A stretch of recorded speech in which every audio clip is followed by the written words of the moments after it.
श्रीमद् भागवतम के दूसरे स्कंद के 5वें अध्याय के 40 और 41 श्लोक को पढ़ रहे हैं और उसको समझने की कोशिश कर रहे हैं। ब्रह्मा जी नारद मुनि से भगवान का ये पूरा जो विराट रूप का वर्णन करते हुए कहते हैं कि हे पुत्र नारद, तुम मुझसे जान लो कि 14 लोकों में से 7 आधो लोक है। अब यहाँ ब्रह्मा जी जो है और भी गहराई से इस विराट रूप में स्थित जो सब लोक है उनका वर्णन कर दे। तो यहाँ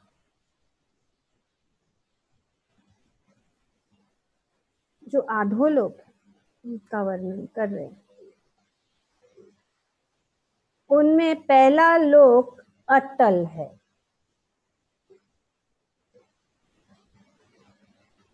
पहला लोक अतल है जो कटी में स्थित है। परफेक्ट पोजीशन स्थान कहाँ है ये वर्णन किया जाता है।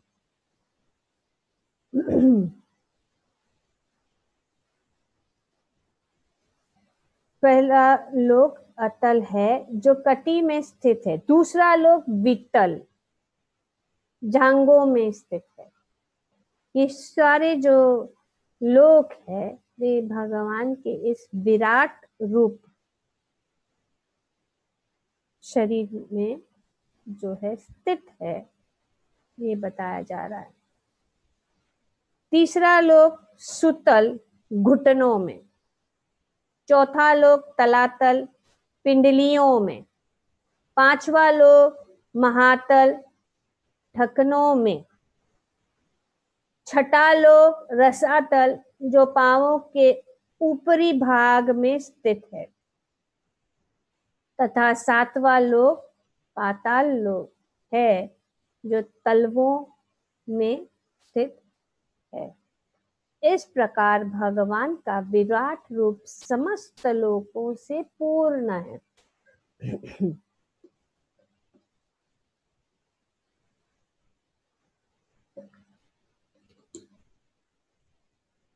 श्रील प्रभुपाद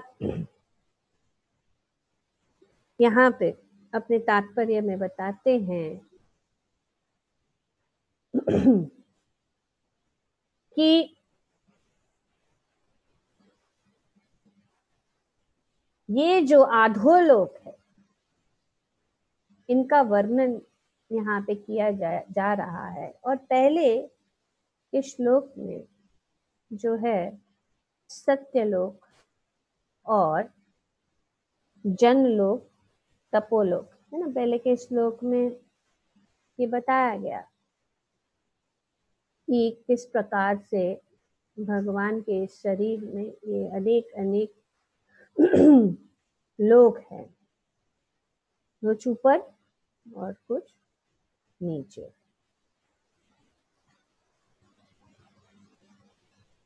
इस श्लोक में ये अधोलोक का वर्णन किया गया है कि कहाँ कहाँ स्थित है। आगे जाके और भी विस्तार रूप से इसका वर्णन किया जाएगा। तो ये अधोलोक कौन से है?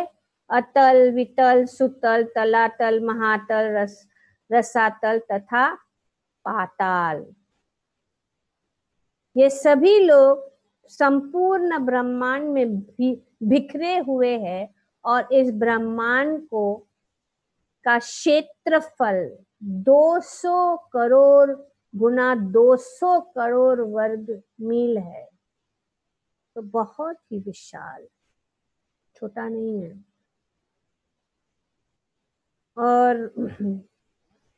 आधुनिक अंतरिक्ष यात्री पृथ्वी से कुछ हजार मील दूर तक की यात्रा कर सकते। इतना विशाल है कि वे नहीं कुछ मील तक जा सकते, लेकिन ये 200 करोड़ गुना, 200 करोड़ वर्ग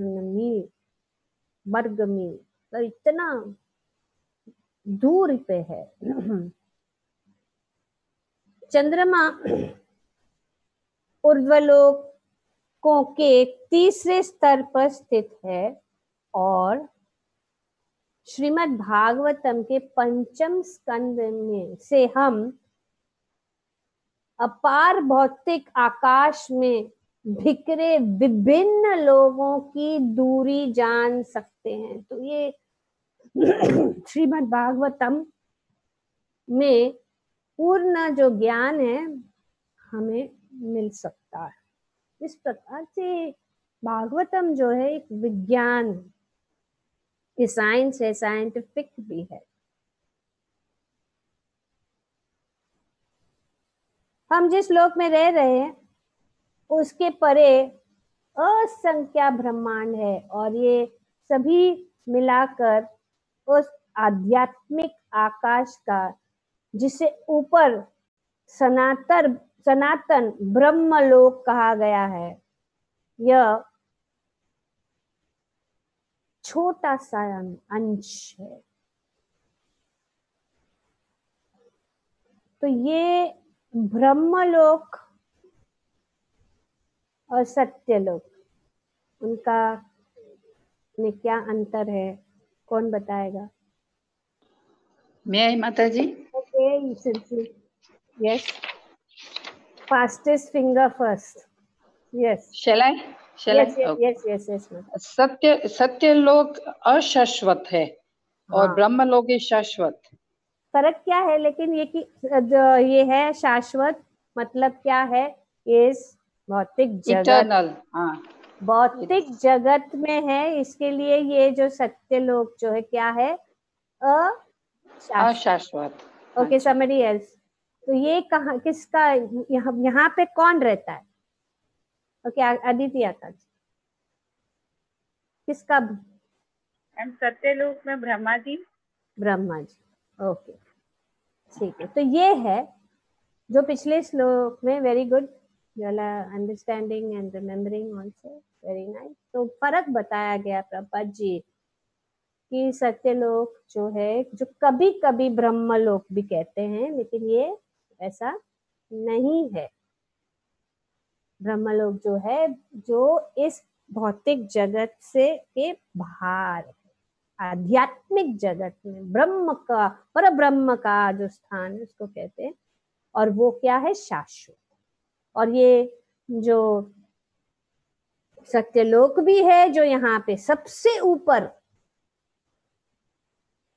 इसीलिए यहाँ पे बताया गया आ ब्रह्मा भुवना लोक, कितने सारे भुवन है ऊपर से नहीं, लेकिन ये सब क्या, पुनर्वर्तिनो, घूमते रहना पड़ेगा। चाहे कोई जीव सबसे ऊपर सत्यलोक तक भी जाए तो भी क्या करना है, उसको वापस आना पड़ेगा। तो इसीलिए हमें वहां जाना है जो पुनर्वर्तिनो नहीं होगा, वापस नहीं आना। क्योंकि वहां से पुनर्जन्म न विद्यते। तो भगवान को मामुपेत्य तु कौन्तेय पुनर्जन्म न विद्यते। ब्रह्मांड का सर्वोच्च लोक सत्यलोक जो शाश्वत ब्रह्मलोक के नीचे स्थित है, समझ में आया? यहाँ पे और नीचे, ब्रह्मलोक के नीचे है सत्यलोक, और जिसका वर्णन ऊपर दिया गया है, तथा अन्य सारे लोग भौतिक है। क्लियर? इस भौतिक लोकों में किसी व्यक्ति का स्थान अब भी प्रकृति के नियमों अर्थात जन्म मृत्यु जरा तथा रोग के अधीन है।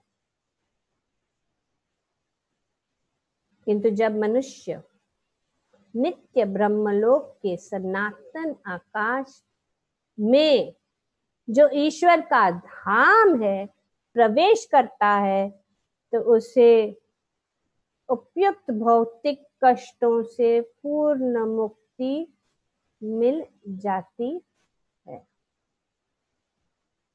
तो यहाँ पे कहा गया है उपयुक्त भौतिक कष्ट। तो ये उपयुक्त भौतिक कष्ट क्या है, कौन बताए? यस उर्मिला मत।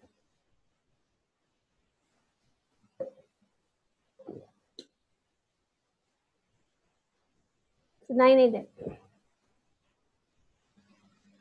हाँ, जन्म, मृत्यु, जरा और व्याधि।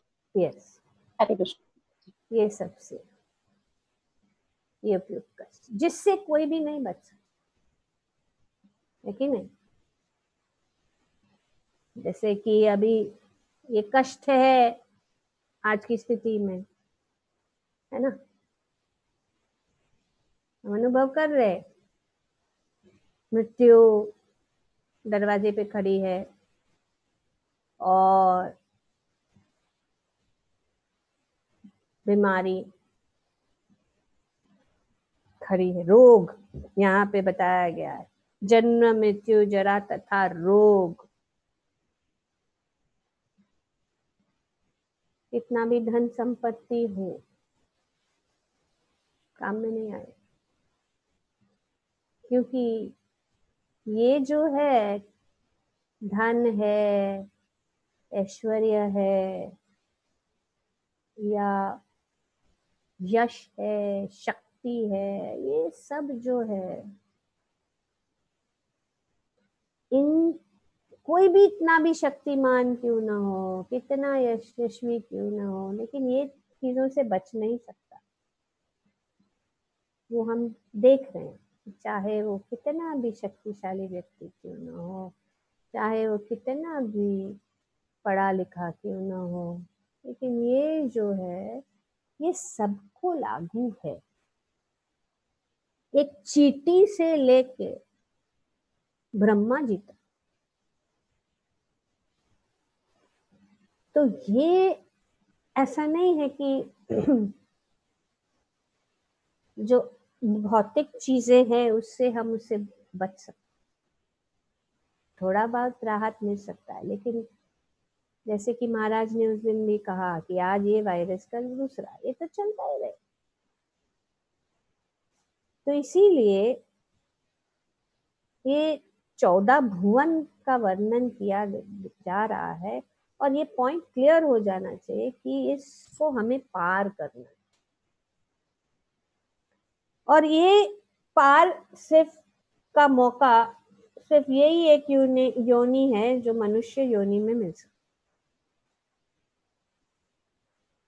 नहीं तो ये मौका हाथ से छूट जाएगा, फिर पता नहीं कितने योनियों से गुजरने के बाद मौका मिले। पर हमें ये समझने के लिए यहाँ पे ये बताया जा रहा है बहुत ही डिटेल में, साइंटिफिकली ये बताया जा रहा है कि क्या क्या क्या है। तो ये सब क्या क्या है सब पता लग।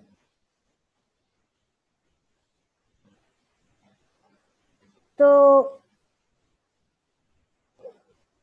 ये बात यहाँ पे क्या बताई जा रही है कि ईश्वर का धाम में प्रवेश कर, ईश्वर का धाम, तो ईश्वर का धाम में प्रवेश करना है, लेकिन वो प्रवेश करना भी बहुत आसान नहीं है, बहुत कठिन है। अतएव चिंतनशील दार्शनिक ज्ञानियों तथा योगियों द्वारा कल्पित मुक्ति तभी प्राप्त होती है जब कोई भगवान का भक्त बन जाता है। इसका अर्थ ये है कि ज्ञान से भी नहीं, योगियों से भी नहीं हो सकता है।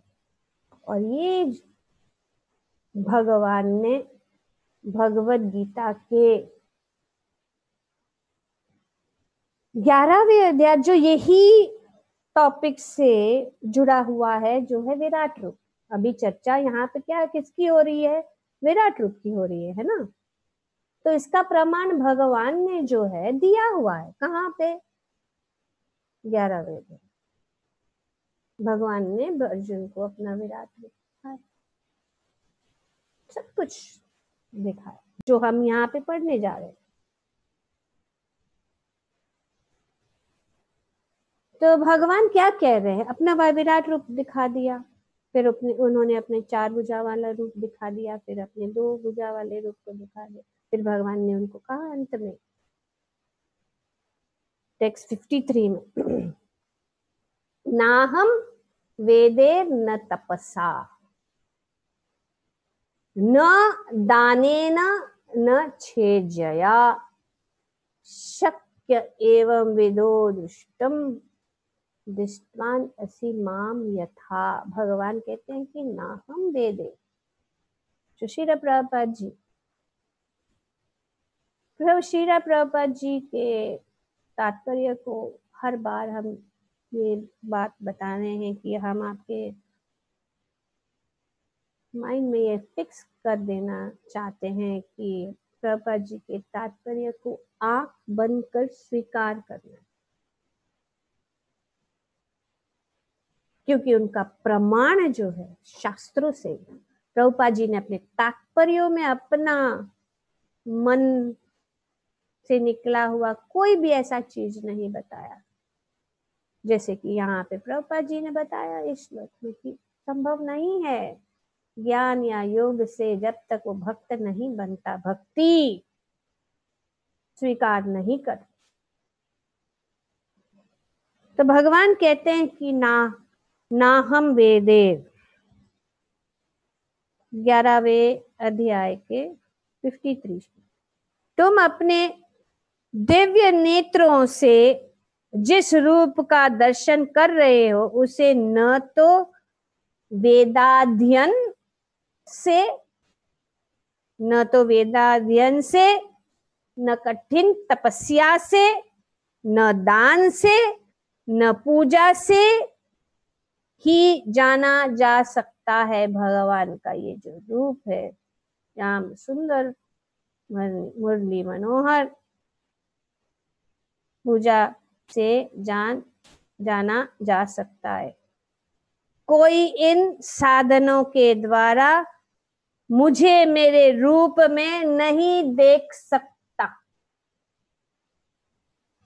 यहाँ पे भगवान जो है कह रहे हैं कि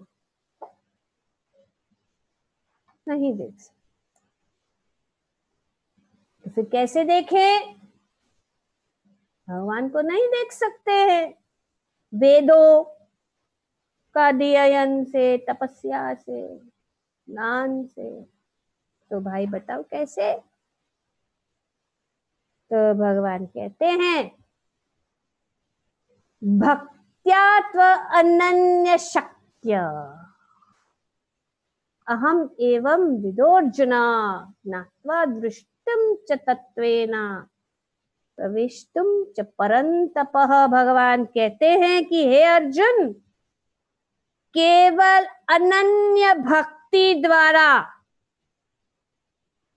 एक्चुअली अगर आप लोग सब सामने उपस्थित थे तो मैं आप लोगों को दोहराने के लिए बोलती थी, लेकिन आप लोग ध्यान से मन में दोहराइए कि केवल अनन्य भक्ति द्वारा मुझे इन रूप में समझा जा सकता है जिस रूप में मैं तुम्हारे समक्ष खड़ा हूं,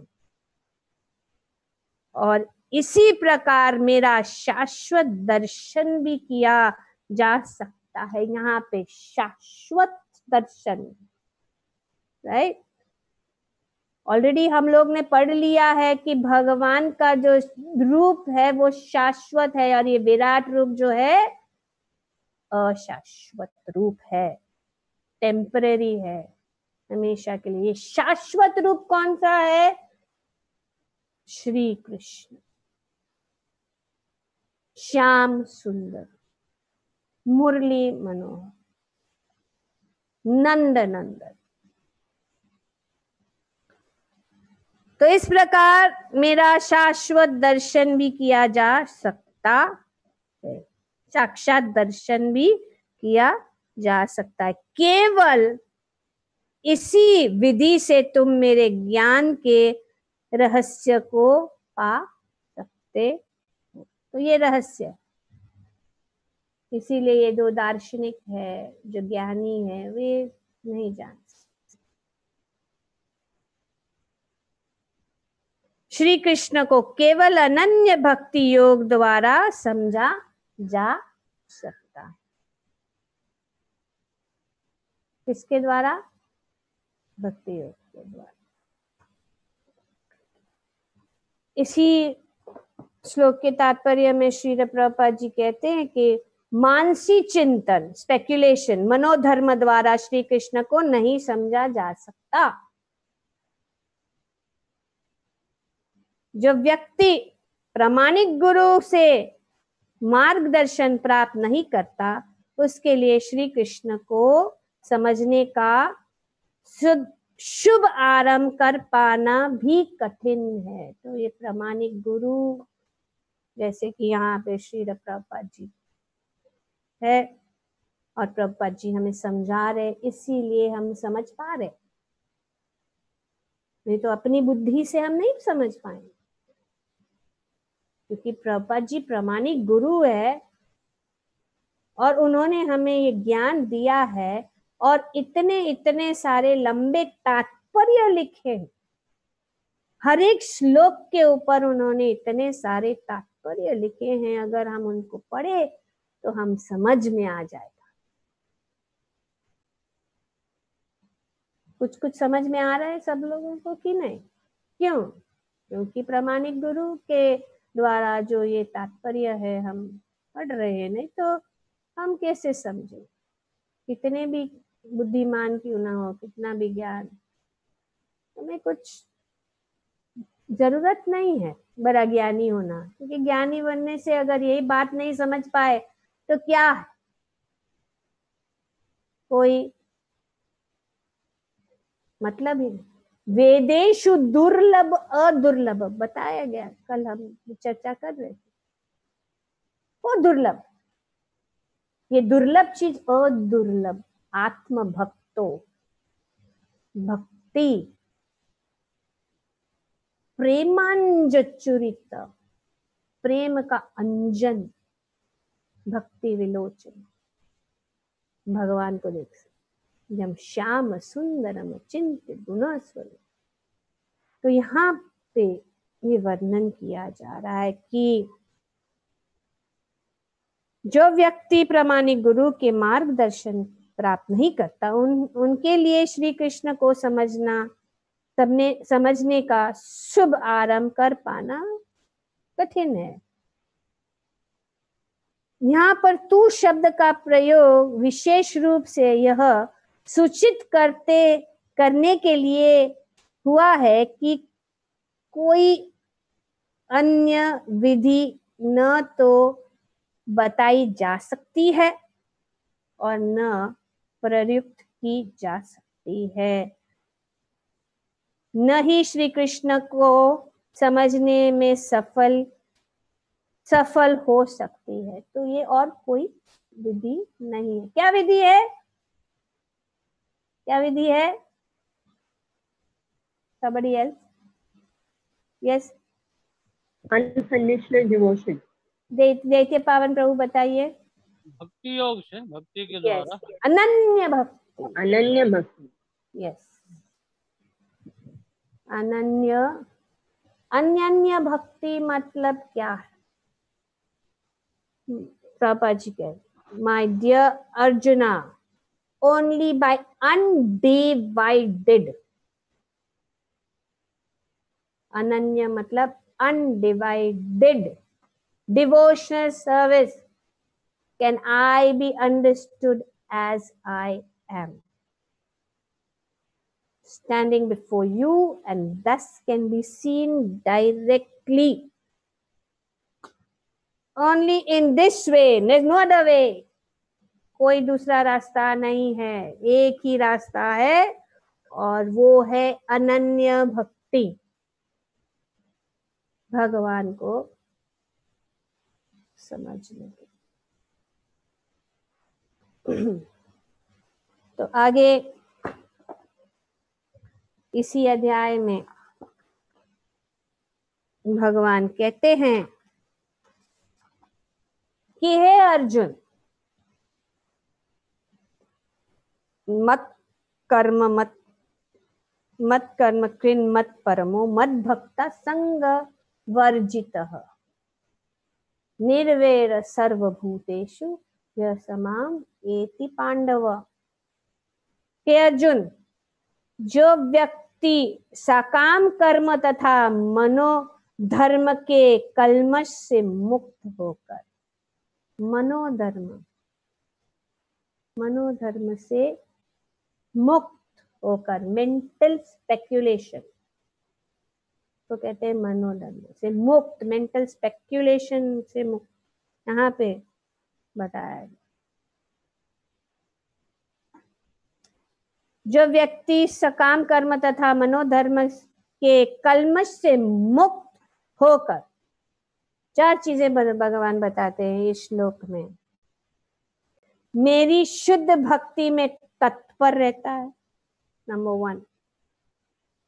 मत भक्ता, जो मेरे लिए ही कार्य करता है, जो मुझे ही जीवन लक्ष्य समझता है, नंबर 3। नंबर 4, और जो प्रत्येक जीव से मैत्री भाव रखता है। 4 चीजें यहाँ पे बताएं। शुद्ध भक्ति में तत्पर, शुद्ध भक्ति का वर्णन किया गया। क्या है शुद्ध भक्ति, कौन बताएगा? कौन बताएगा डेफिनेशन ऑफ भक्ति? यस आकांक्षा। मैम अन्य अभिलाषिता शून्यम, ज्ञान अन्य अभिलाषिता शून्यम। यस, फिर ज्ञान से ज्ञान हाँ, ज्ञान। Okay, say it in your own words. What you've understood from this? Ma'am, without any cover of Gyan and Karma. Very good. Anukulyena Krishnanu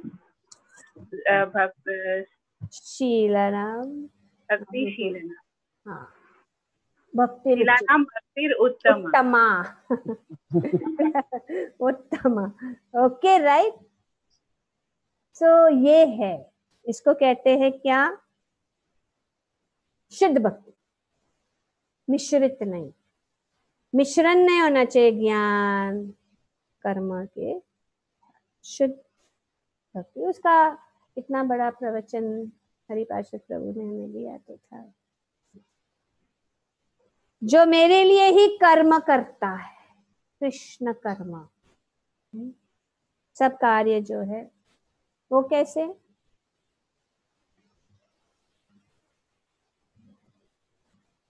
मेरे लिए ही कार्य करता है, वो कैसे? Way someone else can answer. Who is that? Urmila माता जी, ऐसे ही।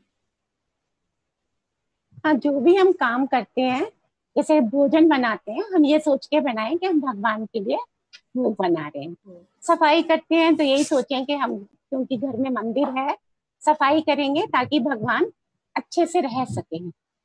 ऐसी फीलिंग रखना, जो भी काम करेंगे हम भगवान के लिए। यहाँ पे भावना, यस। अच्छा, हमारी भावना क्या?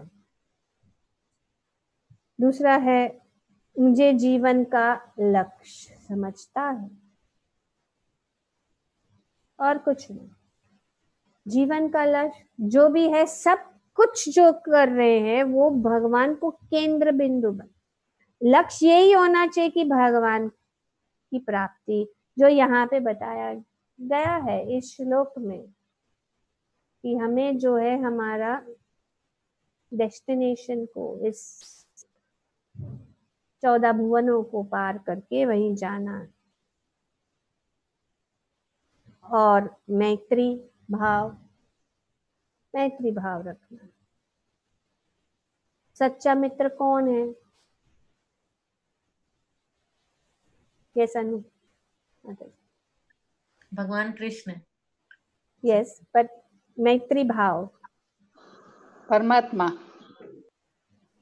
मैत्री भाव प्रत्येक जीव से मैत्री भाव। Let's understand this. Yes, what you said is correct. जो बताया, सच्चा मित्र इस भौतिक जगत में कौन है? वैष्णव। यस, ट्रू वैष्णव, भक्त है। तो मैत्री भाव रखना मतलब जो है सभी को जो है प्रति, जैसे किसी ने गाया था ना, वैष्णव जन तो इन्हें कहिए जो पीड़ पर आई जाने, वही भी मित्र है। वो जानता है, वो मित्र जो है सभी जीवों के उनका मित्र है। वो सभी जीवों को जो है अपनी जो स्थिति है, दुखमय स्थिति से बाहर निकाल के उनको भगवान के ओर ले जाता है। वही सच्चा मित्र है। क्योंकि अगर कोई कुछ चीजें, अगर किसी को मदद करे या ये करे वो करे, ठीक है, वो अच्छी बात है, लेकिन वो क्षणिक है ना, शरीर के साथ खत्म हो जाएगा। लेकिन सच्चा मित्र वो है जो उसको जो है सभी कष्टों से मुक्त कर देता है। ये घूमने का चक्कर खत्म कर देता है। क्योंकि जब तक घूमेंगे तब तक यहाँ पे क्या बताया गया है कि जन्म, मृत्यु, रोग, ये सब चलता ही रहेगा। तो एंड किसी ने प्रभुपाद जी से पूछा कि आप बड़े योगी है, बड़े स्वामी हैं, तो आपने क्या चमत्कार, आपने क्या किया लोगों के लिए? तो प्रभुपाद जी ने कहा कि मैंने उनको सभी कष्टों से मुक्त, नो मोर डेथ, नो मोर बर्थ, नो मोर ओल्ड एज, नो मोर डिजीज, नो, फिनिश। टेम्परेरी नहीं, हमेशा के लिए फिनिश। यही जीवन में सब फिनिश। नो मोर डेथ, नो मोर। तो आगे भगवान कहते हैं जो जीव से मैत्री भाव, सबसे परोपकारी व्यक्ति कौन है? भक्त है। सबसे बड़ा परोपकारी। अभी एनजीओ, सोशल सर्विस, ये वेस्ट ऑफ टाइम है। अगर ये बुरा नहीं है, अगर वो अल्टीमेट उद्देश्य को नहीं जाना जा सकता है, लोगों तक नहीं पहुंचाया जा सकता है। अगर हमें कुछ सोशल सर्विस कर रहे या किसी मानव सेवा कर रहे, तो ये जो है उसके साथ भगवान का भी ज्ञान प्रदान करना है, लोगों को भगवान की शरण में लाना है, तब वो सार्थक होगा। नहीं तो आपका कार्य भी, जो भी करते हैं उनका कार्य जो है वेस्ट जाएगा। क्योंकि ये अब हम ब्रह्मा भुवना लोके, जो अच्छा कार्य करते कहाँ जाएंगे? स्वर्ग जाएंगे, और उससे आगे नहीं जा सकते हैं, और वहां से वापस आएंगे। तो क्यों टाइम वेस्ट कर रहे हो?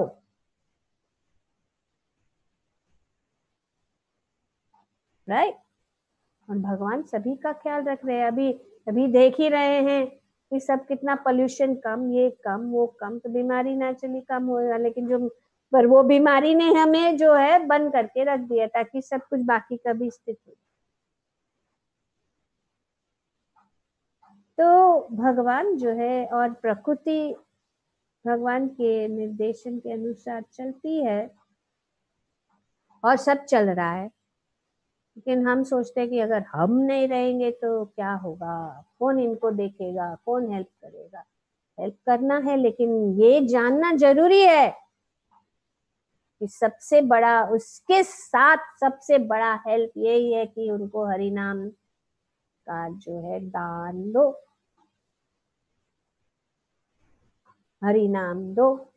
जैसे कि अभी फूड फॉर लाइफ प्रोग्राम है, फूड फॉर लाइफ प्रोग्राम में लोगों को अन्न वितरण करना है, लेकिन वो ऐसा नहीं है कि हाँ अन्नदान ही है, लेकिन अन्नदान के साथ हरि नाम, जहाँ भी जाते हैं उनको हरि नाम कीर्तन कराते हैं, कीर्तन करने के लिए बोलते हैं, या जब उनको देते हैं तो हरे कृष्णा उनसे बुलवाते हैं, तो ये साथ है। जो हॉस्पिटल में है, जैसे समझो भक्ति वेदांत, कितना सुना, ये सेवा है, पर वहां पे भी हर जगह हरि नाम, भगवान का नाम, भगवान के साथ संपर्क उनको दिलाया जाता है इस प्रकार से। तो ये जो है मैं वह निश्चित ही मुझे प्राप्त करता है। तो ये जो 4 चीजें हैं भगवान यहाँ पे बताते हैं कि वो निश्चित ही जो है प्राप्त कर सकते हैं। ये कौन सा था? 55। तो किसको? भगवान श्री कृष्ण। श्रील प्रभुपाद अपने तात्पर्य में बताते हैं कि विष्णु तो हजारों लाखों है, राइट? अभी देखा है हमने, एक ब्रह्मांड में ही देखा, गर्भोदक्षाय विष्णु, महाविष्णु, कारणोदक्षाय विष्णु, गर्भोदक्षाय विष्णु, क्षीरोदक्षाय विष्णु। तो वैसे तो हजारों विष्णु है, और हमने देखा है कितने चतुर्व्यूह से। यहाँ ये सब क्लियर हो जाएगा, ये इस्टेब्लिश किया जाता है कृष्णास्तु भगवान स्वयं।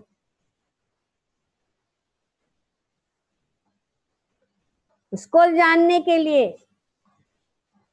तो यहाँ पे ये बताया गया, विष्णु तो हजारों लाखों है, लेकिन भक्त के लिए श्री कृष्ण का कोई अन्य रूप उतना महत्वपूर्ण नहीं जितना कि मूल 2 भुजा वाले श्याम सुंदर का मूल है। ब्रह्म संहिता में कहा गया कि जो प्रेम या भक्ति भाव से श्री कृष्ण के श्याम सुंदर रूप के प्रति आसक्त है, वे सदैव उन्हें अपने हृदय में देख सकते हैं। ये विधि है, और कुछ भी नहीं देख सकते। तो जिन्होंने ये प्रेम का अंजन लगाया, और कुछ नहीं, मेरे तो गिरधर गोपाल, दूसरों ना कोई।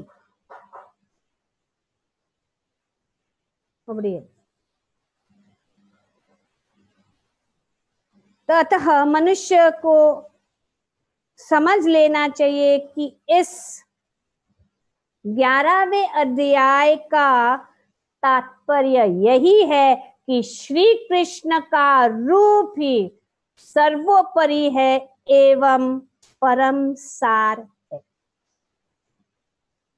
ग्रंथराज श्रीमद् भागवतम की जय।